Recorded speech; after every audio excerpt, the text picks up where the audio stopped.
Mission Invertebrate, which is all about exciting people about the invertebrates across our central London royal parks. It's a real privilege to be here this evening, so thank you so much for joining. Just to kickstart the discussion this evening, I've got a map up here, hopefully, that you can see just of all of the parks the royal parks manage. So it's over 5,000 acres, and as you can imagine, there's lots of challenges with managing these green spaces, and certainly a really, really crucial role in climate change mitigation, and especially protecting invertebrates that call these royal parks home. So Mission Invertebrate is all about exciting and engaging people in the invertebrates that you can find across central London. Many, many species, which I'm sure lots of people, when I say the amount of different species of invertebrate that you can find in these central London parks, often really surprises people, which is great because it's all worth protecting. So Mission Invertebrate do lots of habitat recovery as well as building new habitats, such as kind of wildflower meadows and reed beds and that type of thing. So really, really exciting to be talking about green space in our urban environments, because they are really crucial in protecting for the future.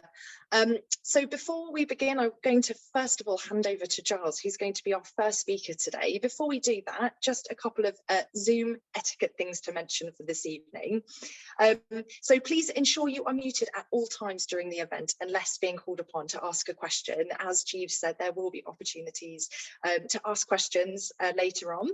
And please ensure you do not interrupt the speakers or chair, which is be throughout the event, just so that we can respect one another and have an opportunity to say what we want to say.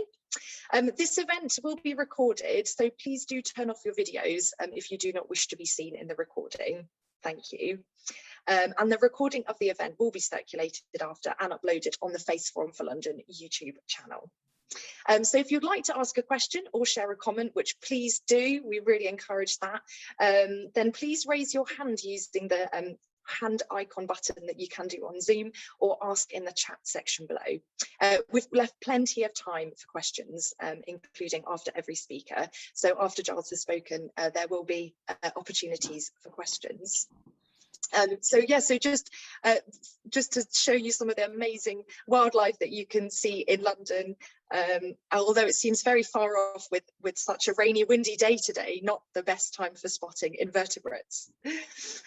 So first of all, if I introduce Giles, who's going to be our first speaker. So Giles is Vicar of St John's Church, Waterloo in London. Giles founded and chairs the Faith for the Climate Network and is a member of the Church of England's Environment Working Group. His book, State of Grace, Creating Inclusive Churches, was published by Canterbury Press. And previously, he worked in social housing and at the John Lewis Partnership. So Giles, thank you so much for being with us this evening. I'm going to hand over to you. Thank you very much, May. It's very good to be with everyone today, and thank you for inviting me. I'm just trying to start my timer so that I don't overrun. So, I'll start with a story. I'll tell you a story about when I arrived at this parish of St John's about 10 years ago. There was a member of the congregation. She was 19 or 20, I think. She was called Siobhan. And she was very supportive in all sorts of different ways. She told me very early on that she was a climate activist. I didn't know much about climate activism at that stage.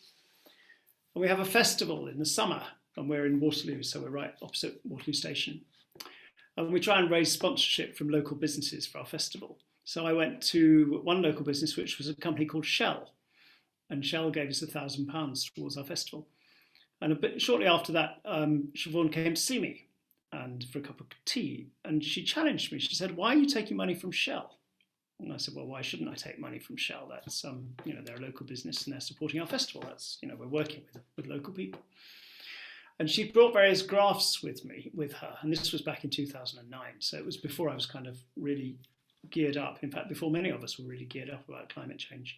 And she showed me the graphs about the increase in carbon and the way the temperature was likely to change and things. And she said, basically, taking money from Shell is immoral because they're part of the cause of climate change. And that was really what conscientized me to becoming much more active in all of this. And it did make a difference because of that, I eventually put a motion to the General Synod of the Church of England, which raised awareness within the Church of England And there's lots and lots of other things which have come out of those things that I've done since and others have done since. So I always tell that story as a way of kind of encouraging people that action does make a difference and that we can change things. And right at the heart of Christianity is the belief that we do have to protect and look after our climate and our world. So I'm just going to take you, in the next few minutes, I'm going to take you quickly through the kind of Christian story, because I was asked to give a Christian perspective on our duty to protect the climate, and then finish with some kind of practical actions that we can do. So I'm going to start by sharing my screen, and I'm going to start with this slide, which takes us back to the book of Genesis, to that great poem which opens the Bible, the poem of creation. In the beginning, when God created the heavens and the earth was a formless void, and darkness covered the face of the deep, while a wind from God swept over the waters. Then God said, "Let there be light," and there was light. And God saw that the light was good, and God separated the light from the darkness. So right there, right at the beginning of the Bible, in the poem which was written in Babylon in about the 5th century BC, God saw that the light was good, and the goodness of creation is right at the heart of our faith. And then we have the story of the Garden of Eden, and we have the story of God making humankind in God's image. God said, "Let us make humankind in our own image according to our likeness, and let them have dominion over the fish of the sea and over the birds of the air and over the cattle and over all the wild animals of the earth and over every creeping thing that creeps upon the earth." And I love this picture. It's painted by Jan Bruegel in the 17th century. And it's really celebration of the diversity of creation. So it's a really good picture for biodiversity. But it doesn't continue kind of as it begins, because not long after that, it all goes horribly wrong. So Eve takes the apple and gives it to Adam, and they are expelled from Eden. But this story isn't as simple, really, as it sometimes made out to be, because the tree that they take the apple from is both the tree of life and death, but it's also the tree of knowledge. And the reason that they eat the apple is because they have a desire to know and to understand and to make sense of this cosmos of which we're part. So there's something about becoming adult. They leave the garden and become adult and develop their understanding of the world and develop their engagement with the world. But of course, in developing their engagement with the world, it has the potential to also become very destructive. And that's why we're in the situation that we are in at the moment. And quite shortly after the story of the fall, we have the story of the flood, which in a way is one of the first depictions of climate change in history, one of our stories about climate change in history. And we can see a very direct parallel between the story of the flood and the stories that we hear so often in the news now. So our relationship with the created order, our relationship with the world, is reflected in the Old Testament prophecies. People like the prophet Jeremiah, who says, "Thus says the Lord, see, waters are rising out of the north, and they shall become an overflowing torrent. They shall overflow the land and all that fills it, the city and all who live in it. People shall cry out, and the inhabitants of the land shall wail." So floods are seen as part of the consequence of human misbehaviour, as indeed we're seeing now. But there is also throughout the Hebrew scriptures, throughout the Old Testament, a celebration of life and a recognition that our close engagement with the world brings life. "I have set before you life and death, blessings and curses. Choose life that you may flourish." So the Old Testament speaks very clearly about our dependency on creation, but also how we have a care for it. "The earth is the Lord's and all that is in it, the world and those who live in it. For he has founded it upon the seas and established it upon the rivers." And similarly, in the New Testament, Jesus often connects humanity with creation. He famously talks about how 5 sparrows were sold for 2 pennies, and yet not one of them is forgotten before God. And he says, "Look at the birds of the air.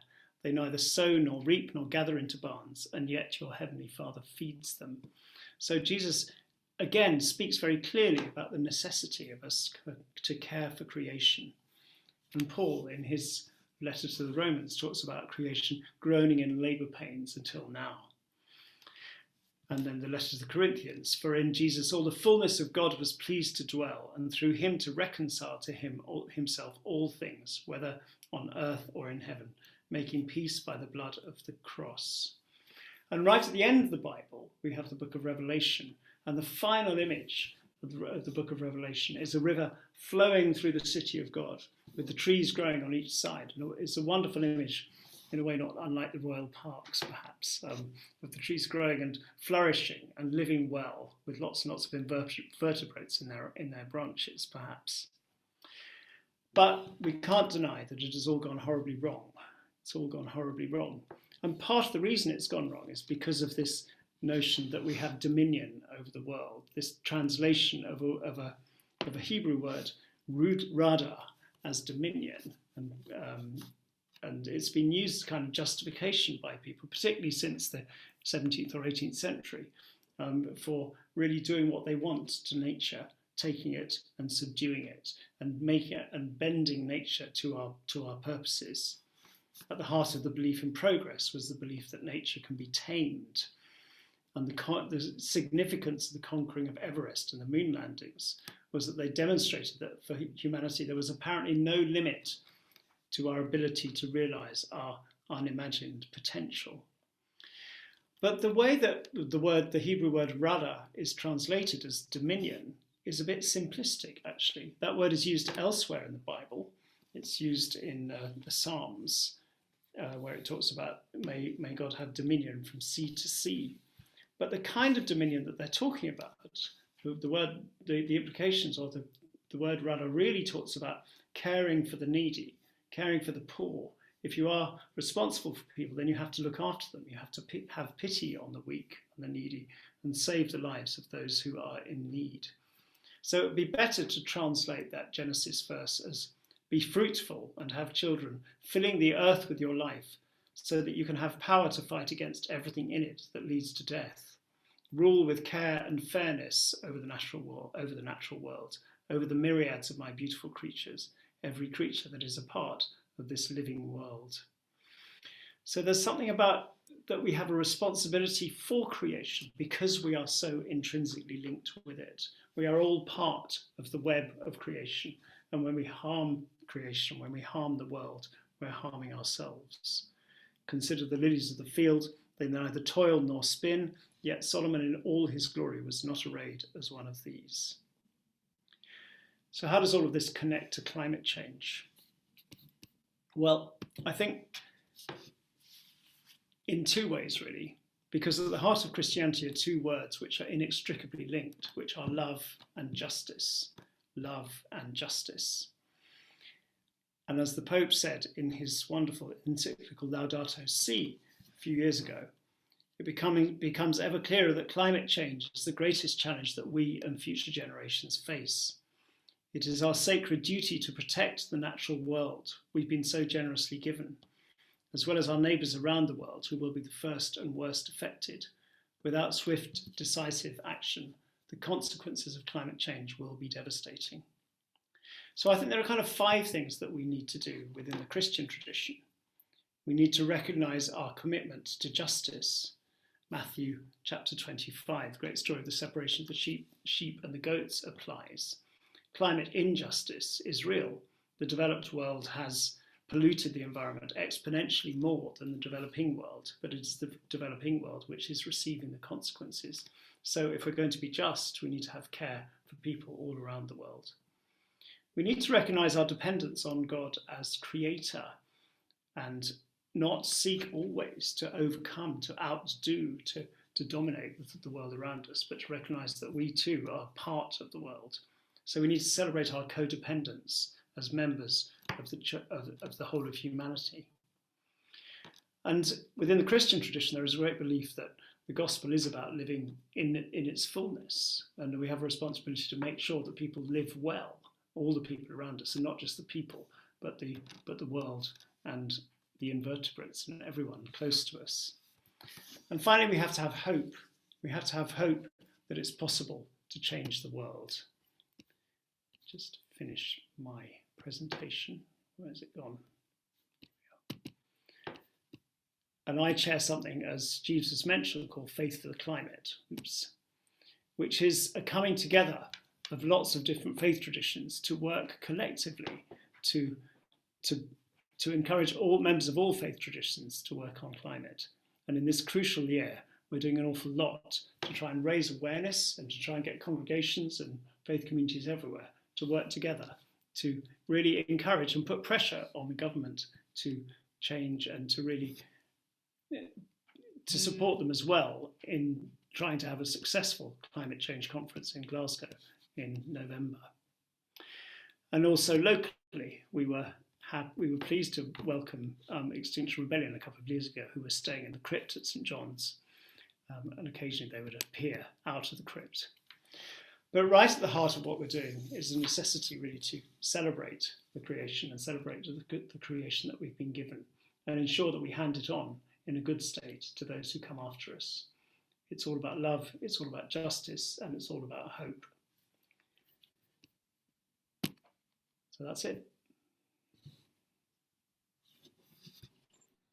Thank you, Giles. Thank you.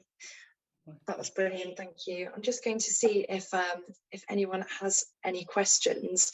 I did notice someone in the chat box, John, mentioned that you can let everyone know what you find by uploading your photographs to iNaturalist on the comments, which is great, which is what you can do if you want to be a citizen scientist and help us, let us know what invertebrates are in the park so that we can protect them. Just checking if anyone has any questions, please do type them into the chat box or raise your hand. If not, Giles, I had a question for you, which is, obviously you mentioned hope. What gives you hope? You know, day to day, it can be very difficult reading the media or hearing of, you know, incredibly sad stories of how climate change is affecting communities across the world. What gives you hope? I think what gives me hope at the moment is the amount of work that's going on climate change. I mean, I've been involved in it since 2014, and I was very involved in the run-up to the Paris COP21 talks. In fact, I went on a pilgrimage to Paris, so I started from St Martin-in-the-Fields and walked down to New Haven. I couldn't go the whole way because I had to come back and work, but others went the whole way. But it felt like a much more uphill battle 5 years ago. And now, in the run-up to COP, there's a remarkable amount going on, really, and there are so many people who want to be engaged, who want to do things, who want to make a difference. And I'm also given hope by some of the things which have been coming out from the senior leaders. Mr. Biden is doing all sorts of extraordinary things, really, and our own government. I know there are various people on this call who are connected to that. There are some good things happening. Whether it's enough is not clear. Whether we're soon enough, whether we can, I'm sure we all read the depressing articles, but I do believe that if all of us pull together, I think we might be able to reverse it. And the other thing which I think gives me hope is the way that climate and biodiversity are being so closely connected now, and the recognition that that how we use the soil and how we farm is deeply linked with carbon sequestration and climate, and the way that we are understanding much more that we're part of the web of creation, and I think it's not everyone's getting that. So yeah, that's hope. Mm-hmm.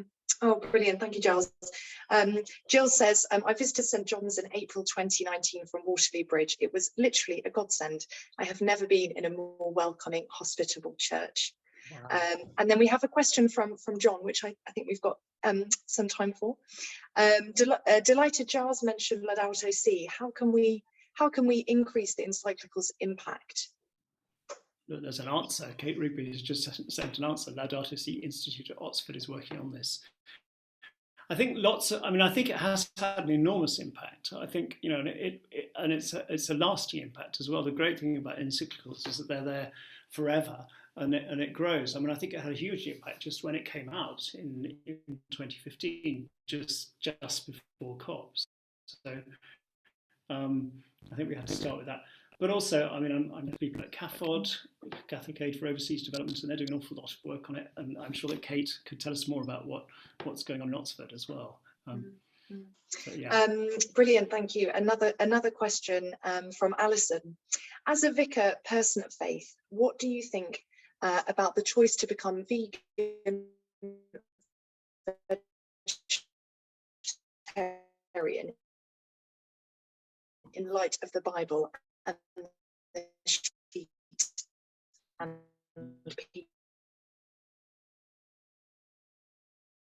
Peter? This Peterson, which was the choice. I think the fact that we can eat what we like as Christians doesn't mean that we have to eat what we like, and we have to be very kind of we have to make choices for the good of the planet, really. So, and I often refer back to Genesis, to the first book of Genesis, actually, where it says we're given the plants to eat, and in fact, if you follow it through, it's not until after the flood that people are allowed to eat meat, which is quite interesting. And some people say that was the way of kind of trying to reduce humans' violent tendency by giving them the opportunity to eat meat. I don't know, you can read too much into these things. But clearly, as responsible people, we all know that veganism or vegetarianism are better for the planet and better for the world around us. So I think it's about making adult choices. And in a way, Peter, the sheet, I think, gives Peter the option to make those choices, whereas before he was told you can eat this and you can't eat that. So it's about being grown up.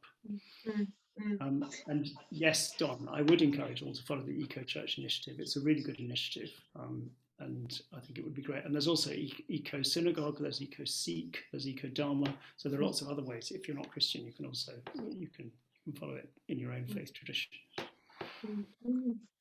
Brilliant. And I also had a question for you, Giles.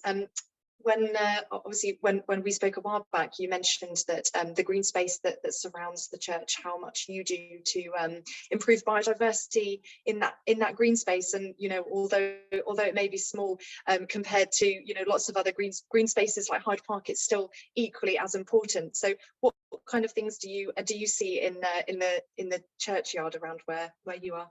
Oh, I see a lot. I don't see so much today because a tree blew over yesterday. So there's one tree fewer, which is a shame. That's the natural world for you. I was walking through the churchyard just now, and I heard a goldfinch, the singing of the goldfinch in a tree. We have a walnut tree, and the goldfinch, so they like that tree, so they were singing most beautifully. We have beehives, and we have a special dry garden, and we have another garden that we planted for insects, which has a lot of bloom and blossom.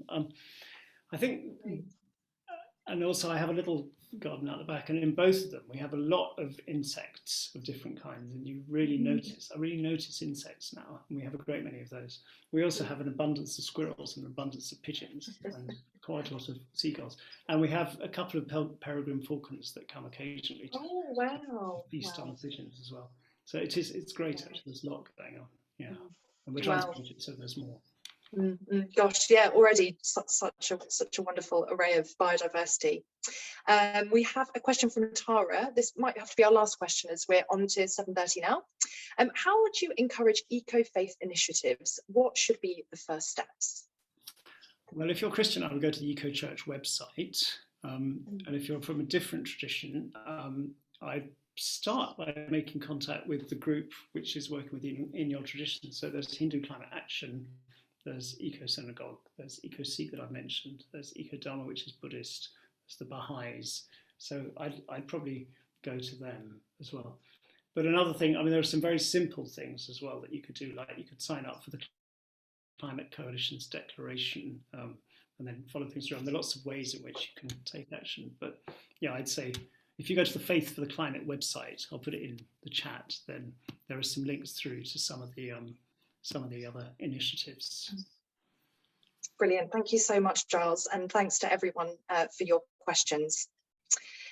So next up, Kamran. So Kamran serves as outreach lead for Faith for the Climate and is a strong advocate of empowering communities to guide behavioural change to promote the message of environment and sustainability. Kamran holds the sustainability portfolio for the Bahu Trust and is climate change advisor to the Mosques and Imams National Advisory Board. Kamran, thank you so much for being with us this evening. Thank you.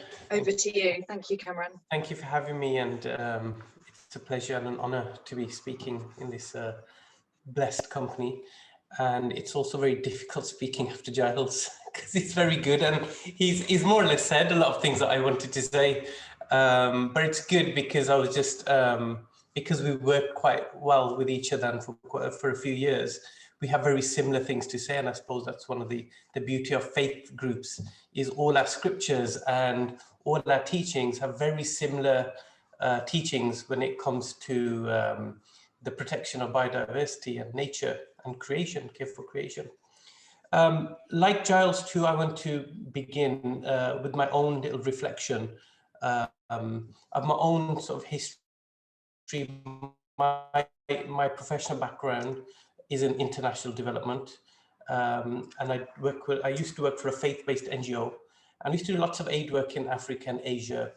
And there's one particular region of East Africa where we had spent literally hundreds and thousands of pounds digging boreholes and wells to provide fresh water.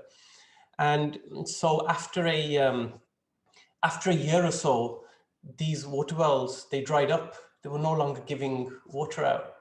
And we were under the impression that the borehole companies and the drilling companies hadn't done a good job. But in reality, after researching a lot more, we'd come to realize that the aquifers underground had dried out. And that was as a result of mass deforestation taking place in the surrounding villages. So, you know, nature and trees were so important for people to be, you know, to have access to water. And that really started the journey for me to get involved in environmental conservation and you know, standing up for environmental and climate justice. So I'm just going to share my screen. Okay, so I was speaking about nature, and so why is nature crucial for us? Now, terrestrial and marine ecosystems, they play a major and important role in our lives, and not only just to provide the sustenance for us to live, but nature also regulates our climate. Nature currently absorbs roughly half of man-made carbon emissions. And biodiversity and ecosystem services, they help us adapt and to mitigate climate change. And they're a major part in our effort to combat climate change, and working with nature rather than against it, as what seems to be happening right now, brings multiple benefits in preserving our climate. And now at the same time, climate change is also affecting the natural systems, the continuing loss of biodiversity and degradation of ecosystems. It weakens their ability to provide essential services to the extent that we're risking, you know, irreversible tipping points. And so by conserving nature and restoring ecosystems, we're reducing the vulnerability and we're increasing resilience. And so nature conservation and restoration has to be a major, and it is a cost-efficient ally in our fight against climate change. So from an Islamic perspective, you know, the teachings of Islam are inherently environmental, and biodiversity is celebrated in the Holy Quran. The Muslim prophet Muhammad, peace be upon him, he championed environmental rights and concerns 14 centuries ago. And so life, you know, is on Earth is made up of a series of complex interrelated ecosystems which need to be maintained in a natural balance. For instance, if there were no pollinating insects on Earth, like bees and butterflies, there would be no fruit. And without plants that provide nectar and pollen, there would be no food to sustain the bees or even us. And bees and plants are dependent on each other. And many ecosystems, they rely on each other. You know, they rely on a wide variety of plants and animals interacting with one another, like the bees and the plants. And this is what we refer to as biodiversity. And so the Holy Quran, you know, it talks about this quite beautifully. It says, Allah has raised the heaven and established the balance so that you would not transgress the balance. Give way and do not skimp in the balance. So God is requesting humanity and us to respect the balance and acknowledge it's important for our very own existence. He also asks us to maintain it. What we take with one hand, we give back with the other. And elsewhere, the Holy Quran is rich of references to the beautiful world he has created for us. It teaches many lessons on the protection of biodiversity. In fact, Giles mentioned some of them. The story of Prophet Noah, who was asked by God to protect all the animals, before the coming flood. There's a lesson in protecting biodiversity because it sustains the earth. To also the story of Prophet Solomon, or King Solomon, who took into consideration the plight of ants whilst marching his army. And in the Quran, it's also, some people will notice that it's also a book on nature too, and it pays constant tribute to life on earth. So with many chapters named after animals and plants, such as Al-Baqarah, the cow, Al-Anam, the cattle, Al-Nahl, bees, Al-Naml, ants, Al-Ankabut, spiders, Al-Adiyat, horses, Al-Fil, elephants, Al-Insan, man. Remember, man, we're also part of nature. Sometimes we separate ourselves from it. At-Tin, fig, and An-Nas, mankind. And plants such as onions, figs, mustard, pomegranates, trees, lentils, grapes, fruits, garlics, cucumbers, dates, all get a mention in the Quran. And again, Giles mentioned this when he spoke about the Garden of Eden and that beautiful picture.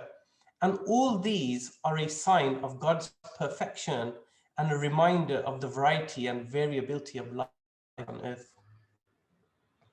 Now, the Prophet Muhammad, peace be upon him, also was a huge advocate of protecting nature and biodiversity. And at a time, 1400 years ago, when they appeared in the Middle East, when there appeared to be no environmental rights or law, he declared a 30-kilometer area around the city of Medina to be a protected sanctuary, and he prohibited the cutting down of trees within its borders, as well as giving various protections to other aspects of nature, which is in Arabic is known as the Himma or Harem system. And this example is now being used in environmentalists in the Muslim world around the world to protect the region's threatened woodlands and grasslands and wetlands and rangelands. And, the Prophet Muhammad, he's also said in a few of his sayings, like if a Muslim plants a tree or sows a seed and then a bird or a human or animal eats from it, then it's regarded as a charitable gift. In Arabic, what we refer to as sadaqah jariyah, which is continuous brownie points in the eyes of God. Every time somebody does it, it's like a pyramid scheme. If I plant a tree and you benefit from it, God will reward everyone who's been part of that. And also, verily, there is heavenly reward for every act of kindness done to a living animal. Yeah, get your R's out of the way with a little kitten. Now, also, the Prophet Muhammad, peace be upon him, we believe he was a paragon of mercy. And the mercy wasn't only limited to humans, and it certainly extended to the plant and animal kingdom. Now, reports mention that whenever the Prophet Muhammad and his companions would travel and they would dismount at a station for rests, they would remove all the baggage and the seating from the camel before performing prayers, before eating or drinking. And, we've been warned by the Prophet Muhammad, peace be upon him, that fear God in your treatment of animals. And in other sayings, if someone kills a sparrow for sport, the sparrow will cry out on the day of judgment, "Oh Lord, that person killed me in vain. He did not kill me for any useful purpose." So we're being warned here that, look, we need to protect biodiversity. We need to protect nature. We need to show it justice.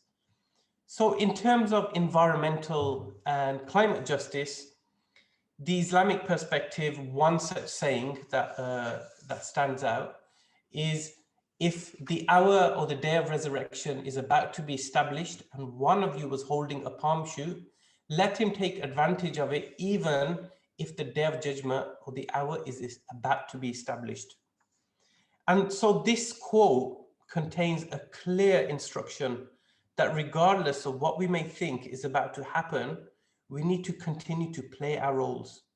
And this narration can be used in, in various contexts, but it's very pertinent to today's climate change and environmental challenges. And the fact that a seed and a sapling was used as an example.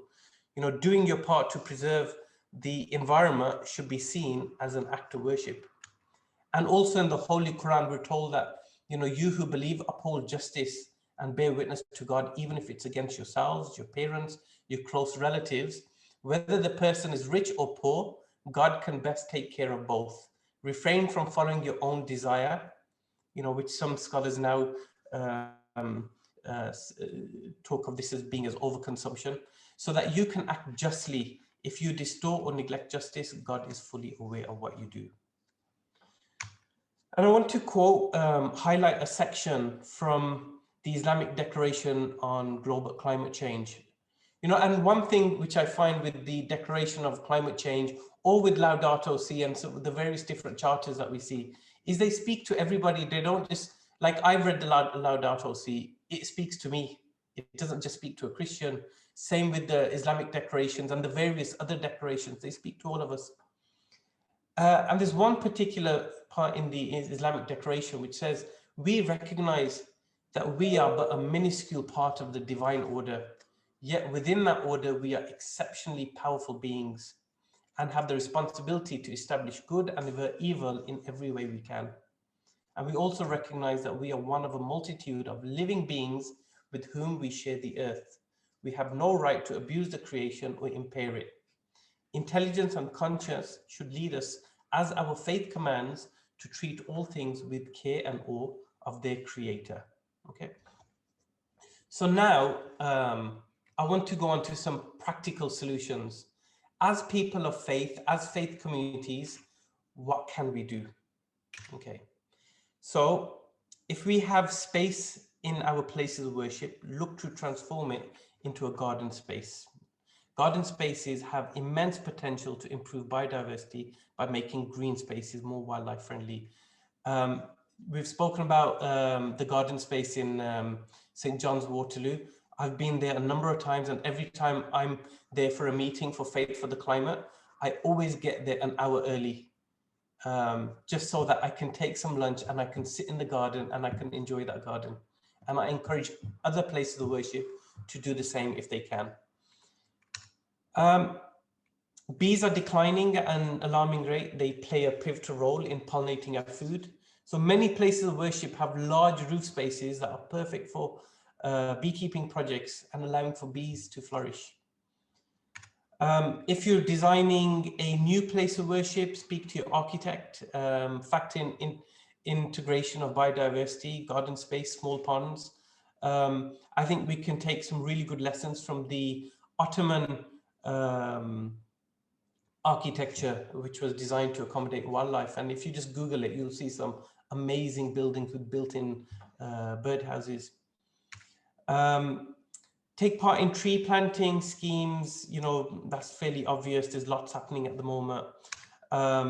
Mowing your lawn, again, this is really important. It's mowing your urban lawns less often or less severely increases biodiversity. If you do it less, it saves money and it reduces pests.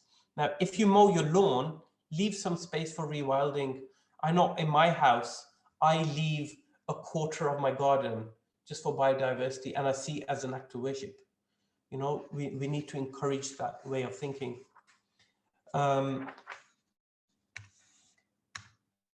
So conduct community cleanups. All forms of pollution, whether it's air, water, soil, noise, light, they pose a serious threat to biodiversity. The effects of pollution on biodiversity are immense. So get involved in community cleanups. Faith-based sermons, faith leaders, they have a great deal of influence over our congregations, and they have the ability to create change. Now, encourage your faith leaders to talk more about these things in their sermons. All these partners, as part of this webinar series, have some great groups that can give you template sermons for your faith leaders to adjust to what works for their local context. Supplementary school syllabus, we know education is key to positive environmental action. And all religious schools, I believe, will have some supplementary religious schools. You know, please campaign to have these taught in your supplementary schools. Never underestimate the power of prayer. Quite often we hear our faith leaders publicly pray for strengthening of our faith or freedom from oppression, or pray to keep us away from harm. But we should also encourage our faith leaders to pray for protection of nature, biodiversity, and all those affected by climate change. And social media, never doubt the power and influence of social media. You know, it's a big part of our culture and a vital tool in educating the masses. And finally, I just want to end on one final verse from the Holy Quran, which is actually one of my favorite verses. And there is no creature on or within the earth or bird that flies with its wings, except that they are communities like you. We have not neglected in their register a thing, then unto their Lord they will be gathered. And so here, God, when I read the Quran, it's referring to nature as communities. And what is a community? In the dictionary, the communities is translated as, the definition is a group living in the same place or having a particular characteristic in common, or a group living together and practicing common ownership. Now, if we just reflect on that for a second, what God is saying to us here is that biodiversity is not here for us to use and abuse. It's not here for us to have dominion over. It's not for us to have control over or to overconsume, but for us to treat as a community. Every single variety of plant and animal life on this planet has a role to play, just as different people in communities have roles to play. And we are connected, you know, and there's no getting away from that. Thank you very much. And sorry for that car alarm in the background. Not at all. Thank you so much for that, Kamran. That was fantastic. And it's really interesting that you mentioned the mowing less, because lots of conservation charities, including Plant Life, have just launched a campaign called No Mow May, which is all about leaving your lawnmower, you know, not leave it in the shed, don't use it, and let part of your garden just leave it to grow wild. So that's so great, and such a fantastic list of things to do, actionable things. So really, really brilliant. I'm just going to check. Please do send through any comments that you have on the chat, or also put your hand up if you have a comment for a question for Kamran, or any comments you'd like to mention. Kamran, I'm going to ask the same question to you that I asked to Giles, which is, for you, what gives you hope? And we've got some questions coming in as well, but what gives you hope? Oh, you're on mute, Kamran, sorry. Sorry, what gives me hope? Yeah. I'm just going to share one more picture with you, if that's okay, Yes. which gives me a lot of hope. Let me...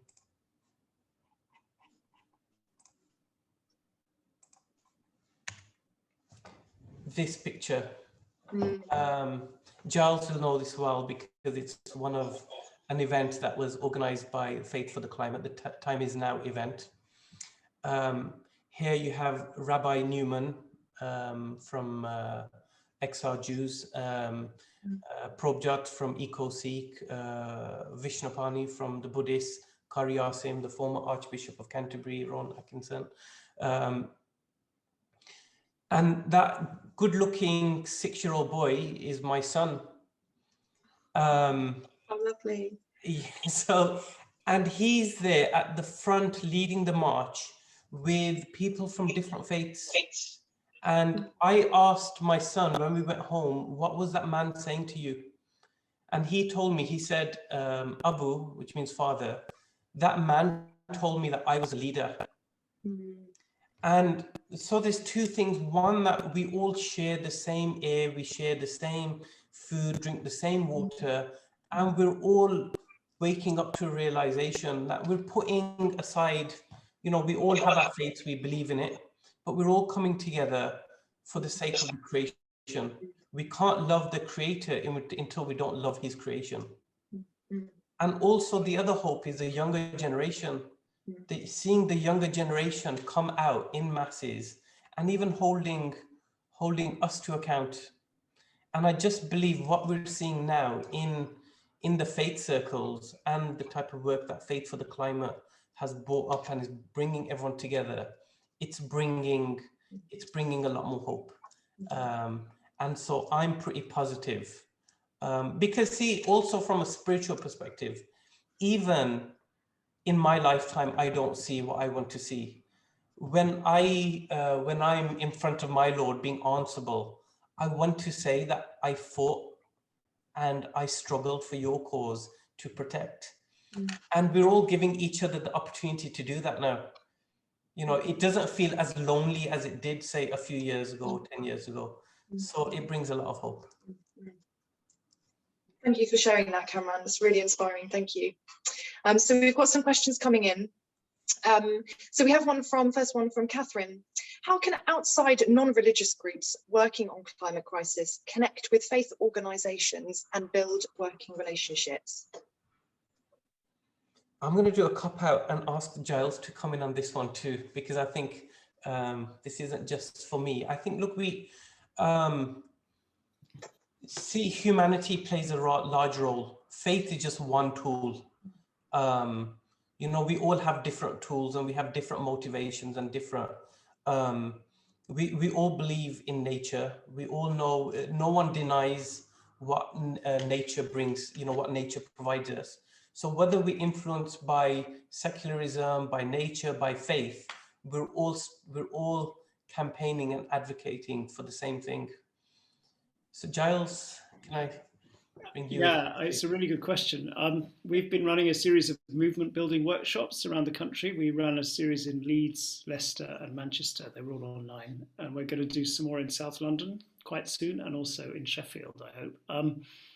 And the purpose of those movement building workshops is to build up local action and to encourage people to make connections with others locally. So I think I'd say start with where you are. I don't know where you are, Catherine, but see if you can find an organisation locally. I've just seen something in the chat from Faith for Change in Liverpool. So if you can key into an existing organisation, or I mean, it's quite difficult. It's really by word of mouth, I think, locally. But if you do want to form links, you can also contact us at Faith for the Climate, and we might be able to put you in touch with people.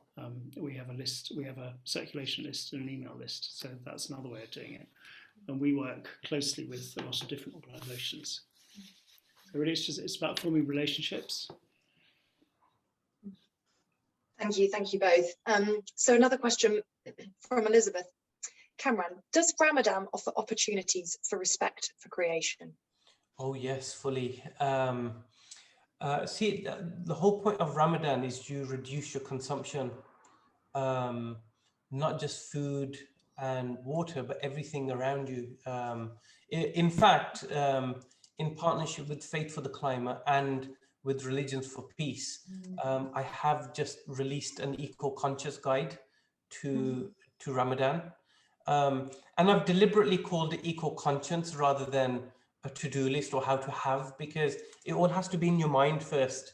By telling people what to do, sometimes has the opposite effect. You know, you have to empower them. You need to promote a spiritual transformation.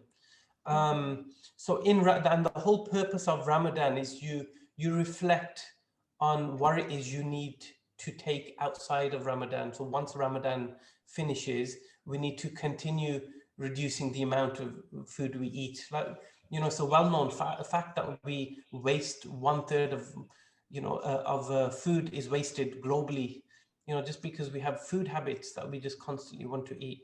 So I think there's lots of lessons, and I will post a link on Ramadan and what lessons we can take on care for creation from Ramadan. That would be great. Thank you, Kamran. Another question. I'm just aware of time, so we've just got hopefully time for one more question, and then it looks like for two more questions. Actually, I'll just make this quick. Kamran, what impact has Laudato Si had in Islamic circles? That one's from John. It's had the impact as it's encouraged others to do something similar. So, for instance, after Laudato Si, now in October, the Muslims will be releasing something similar called Al Mizan. So, it's like a covenant for the earth. So we've been inspired by Laudato Si. But also the language in Laudato Si is very universal. It speaks to all of us. It speaks to me, it speaks to everybody. Every time I read